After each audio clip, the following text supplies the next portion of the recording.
একটা মাজার ভাঙ্গার ঘটনা জুড়ে দিয়ে বলে মাজার ভাঙ্গে আর মন্দির পাহারা দেয়, এটা হইল মাজার ভাঙ্গার অভিশাপ। অলিয়া উলিয়ার মাজার ভেঙ্গেছ, এর অভিশাপ পড়েছে তোমাদের ঘর, তোমাদেরকে আল্লাহ মন্দির পাহারা দেওয়ার কাজে নিযুক্ত করেছে।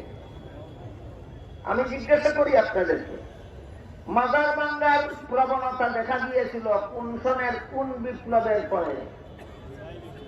24 সালের জুলাই বিপ্লবের পরে কিছু লোকের মধ্যে মাজার ভাঙ্গার প্রবণতা দেখা দিয়েছিল। আমরা এটা সমর্থন করি না।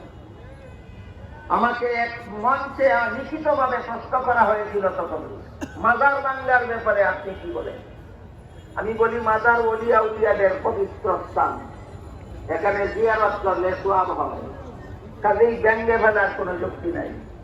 অপকর্ম হয়, মাজার ঠিক রেখে অপকর্ম বন্ধ করতে হবে।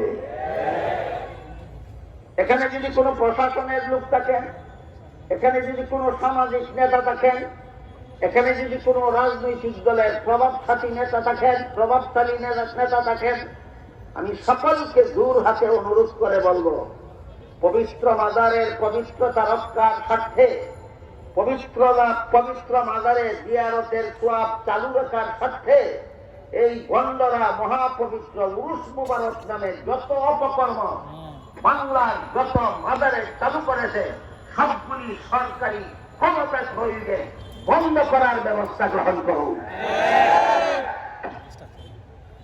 এই মাজার পূজারীরা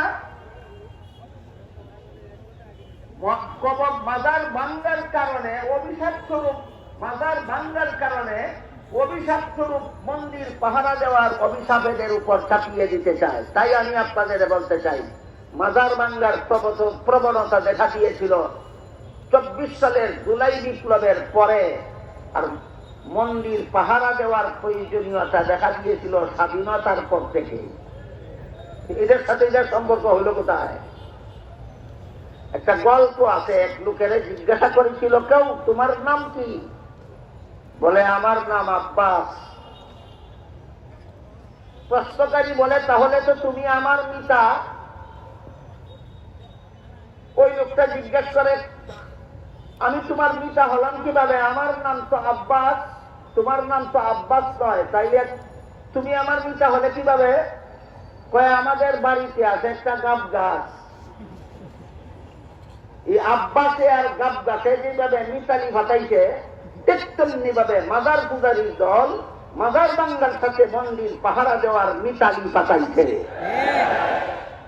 শয়তানি চক্রান্ত ছাড়া আর কিছু নয়। তাই মন্দির পাহারা দেওয়ার প্রেক্ষাপট